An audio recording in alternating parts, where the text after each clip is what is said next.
आज का हमारा टॉपिक है बिजनेस एंड इंट्रोडक्शन, व्यवसाय का परिचय। आज हम जानेंगे कि एक मानव के द्वारा कितने प्रकार की क्रियाएं की जाती हैं।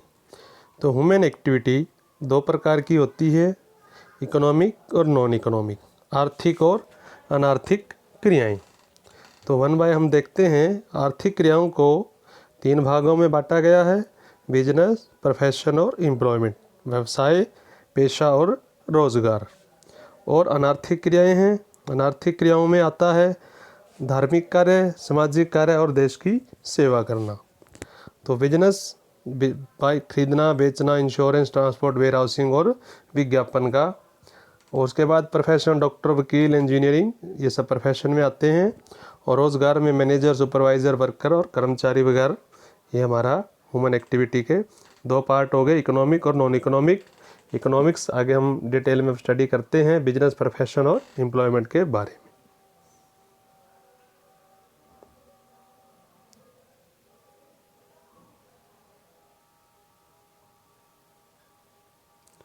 तो पहले करते हैं इनकी परिभाषा। तो इकोनॉमिक एक्टिविटी क्या है, यानी कि आर्थिक क्रियाएं क्या हैं। तो आर्थिक क्रियाएं वह क्रियाएं होती हैं जो पैसे कमाने के उद्देश्य से की जाती हैं। और अनार्थिक क्रियाओं से हमारा अभिप्राय उन क्रियाओं से है जो समाज सेवा के उद्देश्य से की जाती है, जिसका उद्देश्य पैसे कमाना नहीं होता।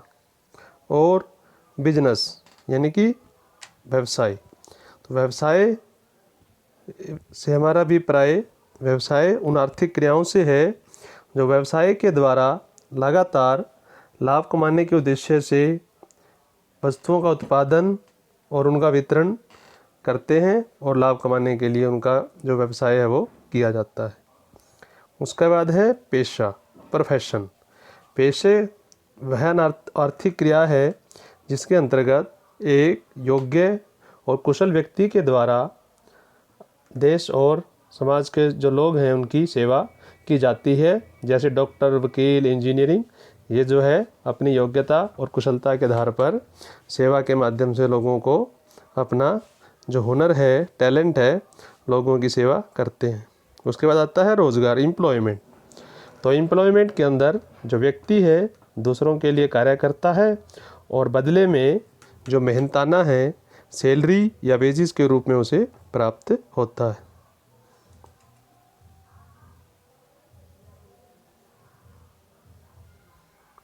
उसके बाद आता है कैरेक्टरिस्टिक्स, यानी कि विशेषताएं। व्यवसाय की विशेषताएं क्या हैं। तो पहली विशेषता है इकोनॉमिक एक्टिविटी। अभी हमने पढ़ा है जो बिजनेस है उसके अंदर आर्थिक क्रियाएं की जाती हैं जिसका उद्देश्य पैसा कमाना होता है। दूसरा है production of procurement of goods and services, यानी वस्तुओं और सेवाओं का उत्पादन और उनका वितरण, चाहे वो कंज्यूमर गुड्स हो, चाहे फिर वो कैपिटल गुड्स हो, चाहे बैंकिंग सर्विसेज हो, चाहे इंश्योरेंस हो, ये सब सेवाएं गुड्स एंड सर्विसेज। तीसरा है सेल और exchange of goods and services, यानी कि वस्तुओं और सेवाओं का पैसे के बदले में लेन देन, यानी कि खरीदना और बेचना। नेक्स्ट है dealing in goods and services on regular basis.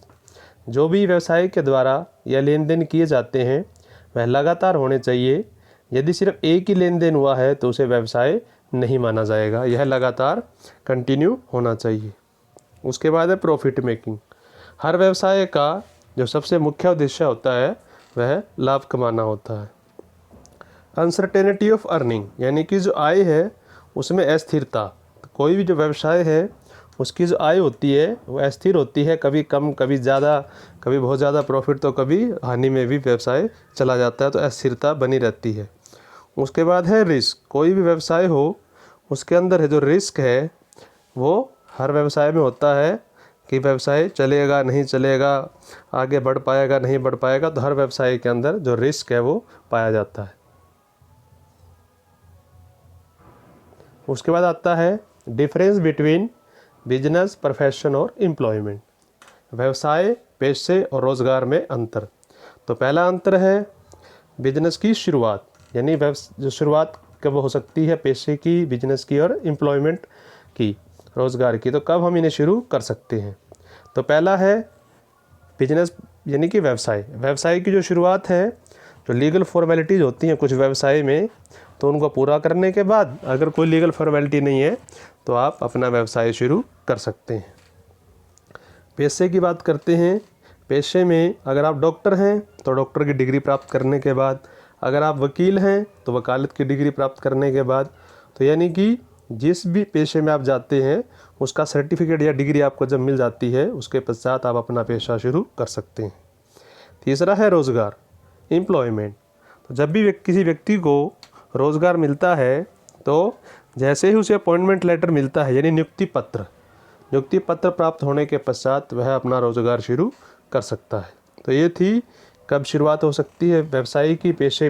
तो व्यवसाय लीगल फॉर्मेलिटी के बाद, प्रोफेशन डिग्री प्राप्त होने के बाद और रोज़गार नियुक्ति पत्र मिलने के बाद इसकी शुरुआत की जा सकती है।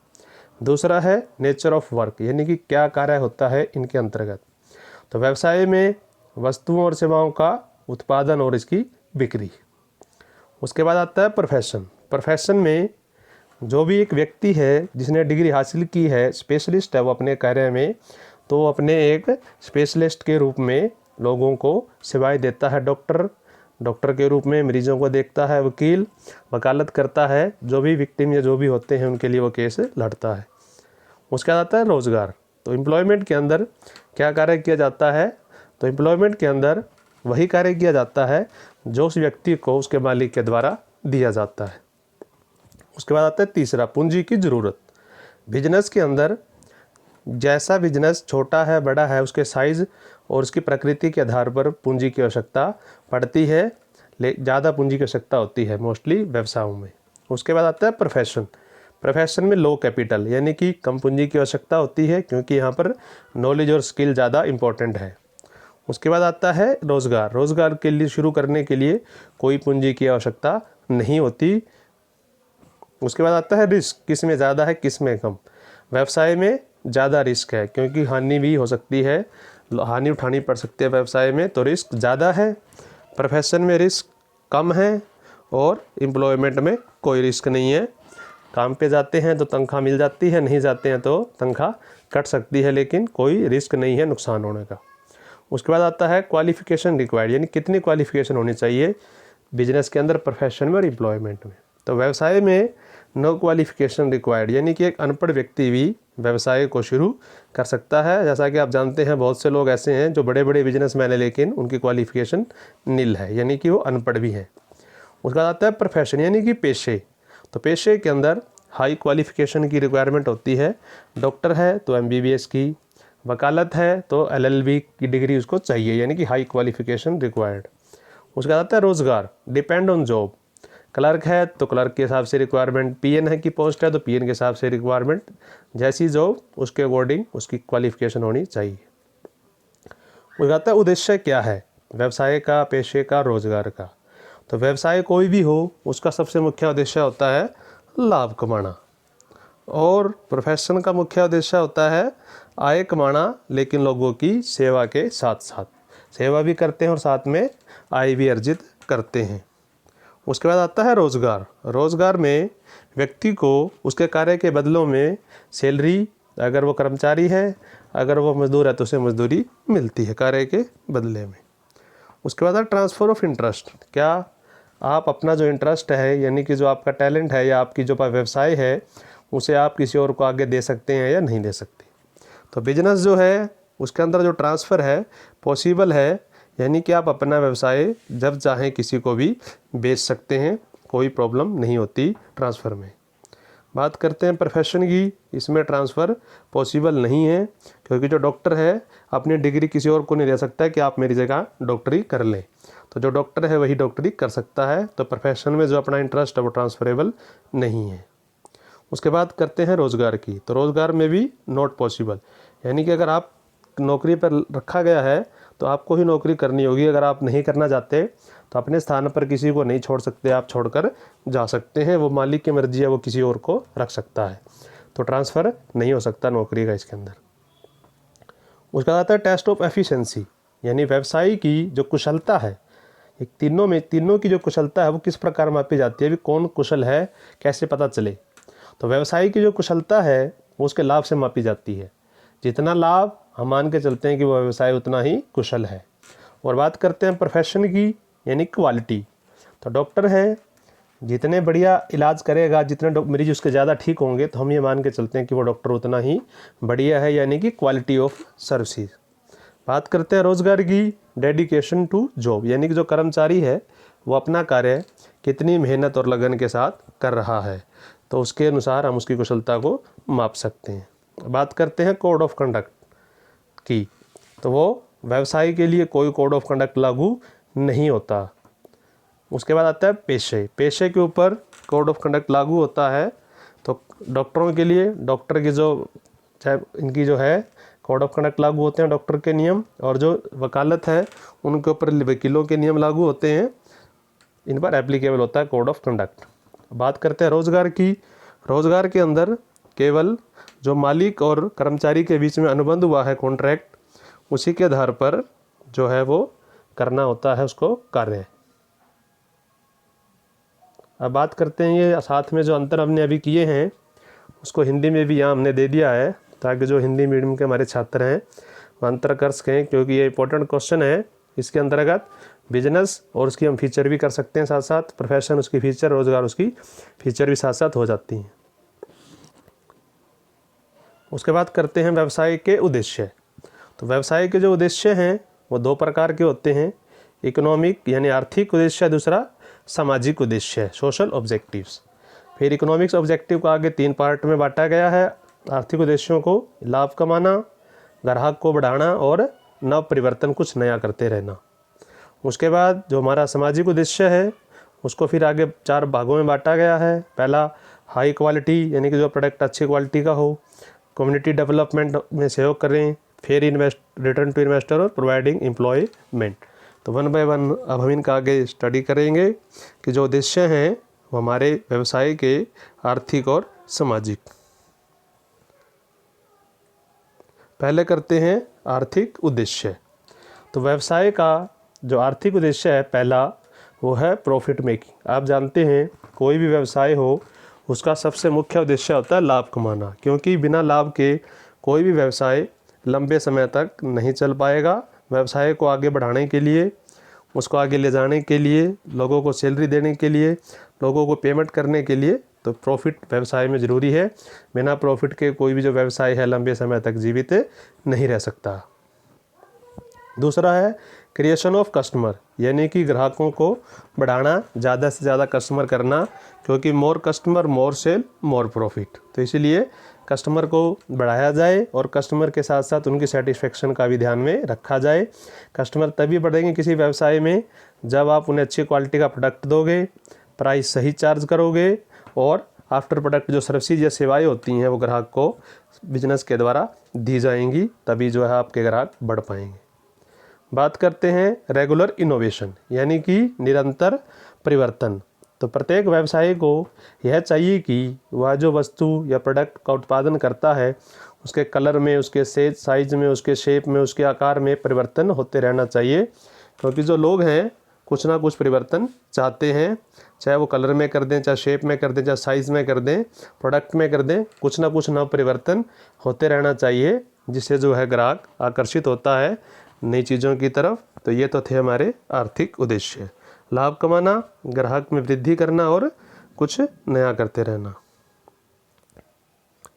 उसके बाद आता है हमारा सोशल ऑब्जेक्टिव्स। पहला है high quality goods and services at fair prices, यानी कि जो भी वस्तुओं का उत्पादन व्यवसाय के द्वारा किया जाता है उनकी जो क्वालिटी है वो अच्छी होनी चाहिए, अच्छी क्वालिटी के प्रोडक्ट हों, और साथ में ग्राहक से आप ज़्यादा पैसा चार्ज नहीं करेंगे, ताकि जिससे व्यवसाय मिलावट नहीं करनी, घटिया क्वालिटी के प्रोडक्ट नहीं बेचने, ऐसे प्रोडक्ट ना बेचें जिससे किसी के स्वास्थ्य को नुकसान पहुंचे।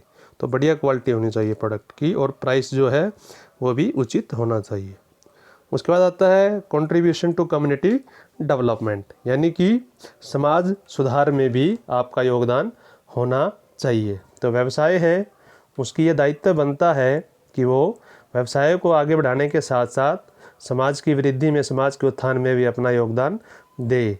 कोई हॉस्पिटल खोलकर या कोई किसी प्रकार के भी समाज सेवा धर्मशालाएँ, अनाथालय है, वे किसी प्रकार का अपना सहयोग दे, जिससे व्यवसाय के साथ साथ समाज का भी भला हो।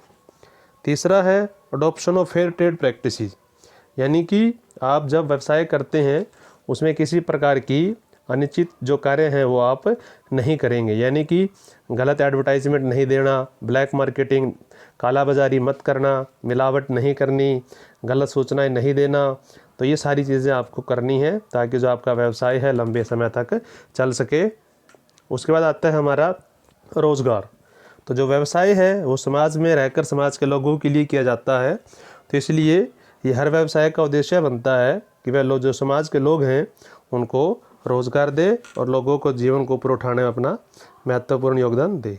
उसके बाद है प्रोटेक्शन ऑफ इन्वायरमेंट, क्योंकि जो बिजनेस हैं तो उनसे प्रदूषण भी फैलता है, तो यह एक व्यवसायी की भी जिम्मेदारी है कि जो व्यवसाय हैं उनको शहर से बाहर लगाया जाए और जो प्रदूषण होते हैं उनके एयर, वाटर, इन सब प्रदूषण को कम किया जाए, जिससे जो लोगों के जीवन पर प्रभाव ना पड़े। उसके बाद हम करते हैं role of profit in business, यानी कि लाभ का व्यवसाय के लिए क्या महत्व है, क्या इंपॉर्टेंस है, क्या उसका रोल है। तो पहला है फॉर लॉन्ग सर्वाइवल, यानी एक व्यवसाय को अगर लंबे समय तक जीवित रहना है, यानी कि लंबे समय तक कंटिन्यू करना है अपना बिजनेस, तो उसके लिए लाभ का बहुत महत्व है, क्योंकि बिना लाभ के आप लंबे समय तक नहीं जीवित रह सकते।